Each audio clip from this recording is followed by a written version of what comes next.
But meanwhile here the enemy Salty has set up some Eyehawks on these mountains. He actually had two of them. One of them might have been destroyed.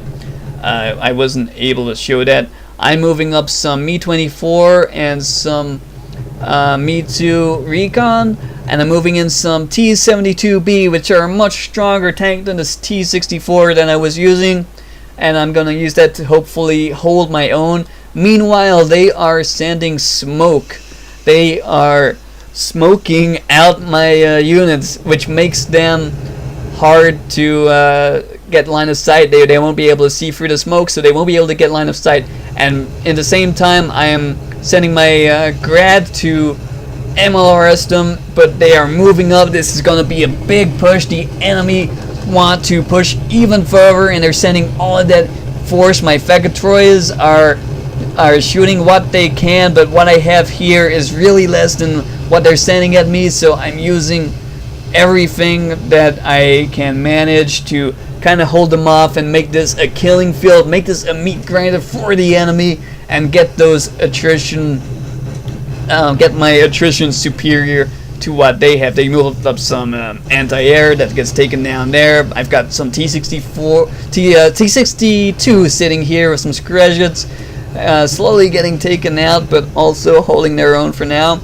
My Fegatroids are somehow shooting through the smoke diagonally at the incoming Rice Patents and AMX-30s from Hans. My BRDM-3 was not dead, but then the K1A1s, those bastard K1A1s, very good unit. They move up and destroy them. Meanwhile, my T-72Bs, which I had just brought in, are doing a lot of work, so I'm really glad that I had put those in. And Epic Scots Grey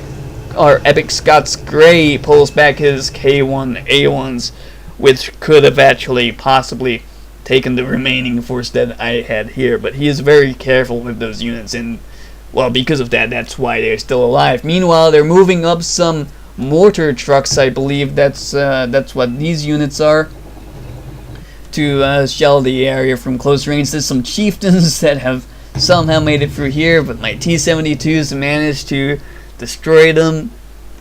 A Rice Patent is still monkeying around here, but that also gets taken down by my T-72. I'm bringing up another Me-24 to help suppress, and I'm bringing up some T-55 AM2s equipped with the Bastion missile to ATGM and hold off against the enemy. Meanwhile, Salty is being assaulted by some Spetsnaz over here. I really can't look away because there's so much going on. The K1A1s have just moved up to shoot at my T-72s, which is quite a big problem. My allies Su-27 stand-of plane variant, the M variant, shoot some missiles at them, but I believe it actually got one of them because there's only 3 of them left. My T-72s die. Over here, the Spetsnaz are running around chasing choppers all over this kind of place to trying to get rid of those anti-air, which is making it, quite a pain in the ass for some of our planes to fly around. Although we do have our own anti-air and are able to take down the enemy planes that get too far. Meanwhile, they bring in some choppers, AH-1S Cobras, and Epic Scots Grey surrenders. So that was the guy with these K1A1s, and he leaves the game, which I actually didn't notice while I was playing the game. Quite surprised at that, because he was a pretty good player. I guess he had enough. But Salty here is landing a lot of seals out of his Hueys, and he's doing a lot of chopper business that we can't actually see, apart from this one guy who was investigating and then discovered there's so much shit here that they're not going to be able. But I go investigate with my Me-24, and he's got a chaparral, or he's got an Eyehawk sitting right there. So see what happens here. I'm not actually sure. And Eyehawk kills my Me-24 without any trouble at all, because as soon as it came over here, it had line of sight. Meanwhile, I've got another BRDM-3 coming up, and I think I tried to use that to get some recon on those units. It actually gets line of sight and almost takes a shot Actually, it might be taking a shot. Yes, it is firing at an enemy chopper. Meanwhile, his Salty is moving his seals down the mountain into my flank, which could be very troublesome for me. I've got a Me Too stationed here, and I move up some Screshets to counter that as a anti-infantry flak cannon, and I call in some T-62 to support them. And these seals are marching forward, but my Screshets, I believe, get line of sight on them. I've got the Me Too here, and I'm not sure what happened there. Those guys are leveling up. And let's watch these Screshets murder these seals quite nicely. One unit gets taken down, and then the guy realizes, oh shit, he's countering my infantry, and pulls that other unit back, tries to march it around this mountain, come at me from the other side, but that does not work either. They actually shoot at my Me Too, my poor recon Me Too, taking some light arms fire, but my other Screshets I have here that somehow did not die in that push that they made not too long ago start firing and deter them to go back and hide in the mountains like little cave mountain people. So right now the enemy Salty is gonna bring in some tanks to this point in this little kind of canyon and trying to keep that secure, because I had my BRDM come around, and that might have took down a chopper or two as it was coming up to my point. I have my Su-27S still circling, my Me-24s, they send another one, although I know better than to fly it into this mass, because I've seen the kind of business that they have there. Although the mountain does make it very tricky for this Eyehawk to shoot. It can't get a trajectory out of that crater very well, only if something is flying in this kind of region. And we have more fireworks coming down on us, MLRS, all day long, landing on my units. I'm not sure the effects are quite there yet, but it's, well, you can see it's stunning some of my units, my recon, my flamethrower tanks. But at this point, my team actually has the lead in points by 2,000, and this guy leaves. Who is this guy? This guy was one of the NATO players, and so does Salty, the guy who had all of this stuff here. So I talked to Hans after the battle, this guy here, and he was saying about, you know, how he's getting all of these units. I MLRS over here because I know there's a lot of stuff, but it doesn't actually do anything.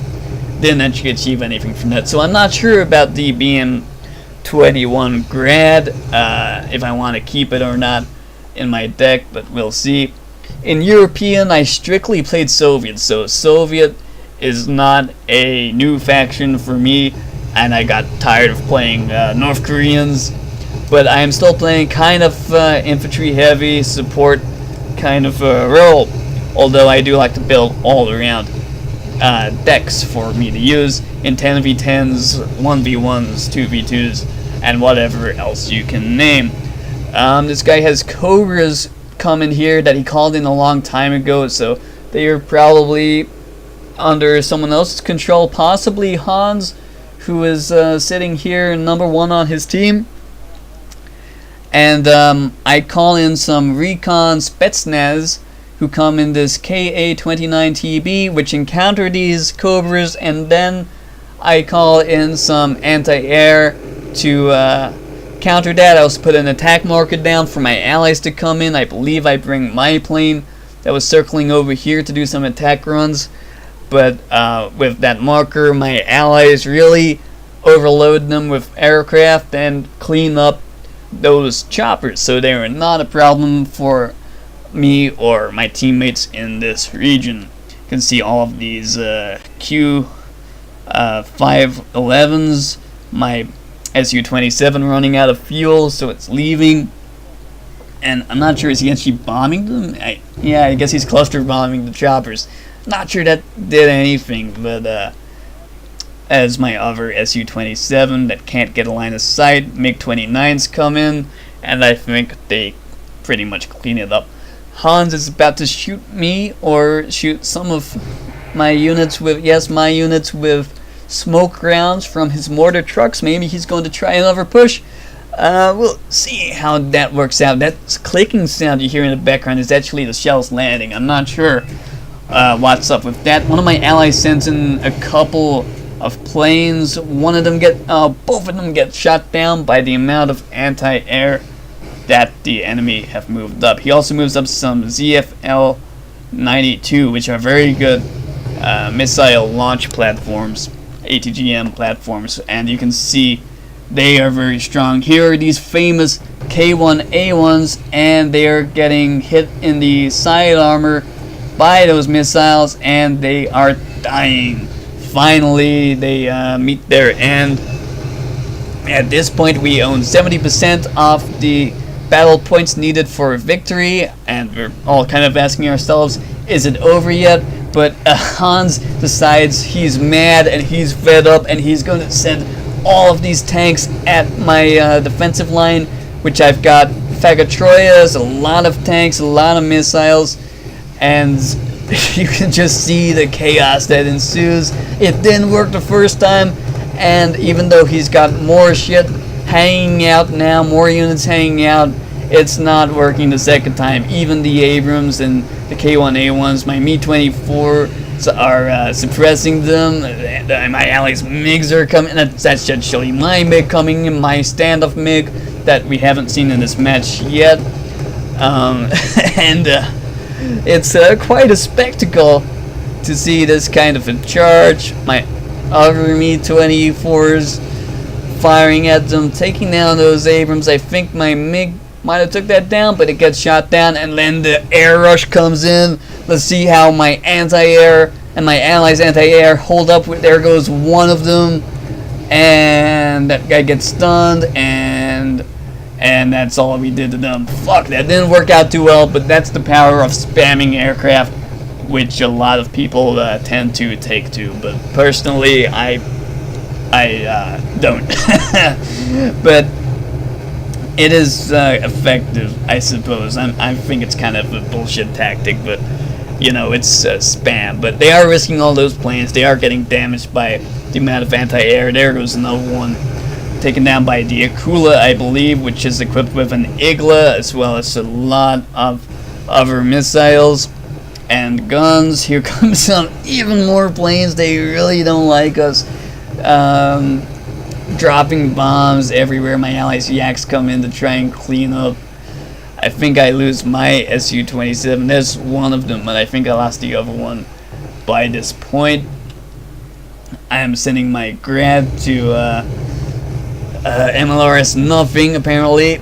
I'm kind of guessing where they are a lot of the time. My T-55s are firing their ATGM missiles at the chaparrals, and these, whatever these things are, little tanks, I'm not sure. I think they're quite cheap Marine tanks or something, Marine Corps tanks. And a lot of my missiles just go everywhere because my units are panicked, or some of them are panicked anyway. And by this point, there's not a lot they can do. Over here, I was setting up to clean up this area, which I don't actually get to do because the battle ends before that. But I set up some, that's actually my allies, Resvetka, and I set up some VDV and some Motorstolki, which I start charging up the mountain, but they don't actually get to achieve anything. And right now, what's happening in the rest of the battle? It seems that we've held the middle quite well, and we're actually, my allies are pushing on Hotel. Over here, we've pushed quite far into their lines. So, in conclusion, kind of, I did lose this point early on. I was not able to hold it against the enemy's push. I was also not able to take it back. But in retrospective, if I had maybe taken my units and attempted a charge similar to what the enemy were trying to push into my lines, I would have lost all of those units just as they lost theirs. It is much, much harder to be on the attacking side, the attacking force, than setting up a defensive line and holding it off. So that's the battle, guys. Attrition that I had in mind, I didn't do too badly. I have done much worse in the past. I've got about 3k under kills. Yep, that's kills, and 4k under losses. But with my command points added up as well, I actually only lose like minus 300. But some of these other players were much better at attrition and had all positive scores, except for this guy who leaves. He has a neutral score, and the enemy have as well some pretty good players. So for a 10v10, I'd say that is quite a decent game, and I hope you guys enjoyed it. So I'll be back with more videos soon. See you guys.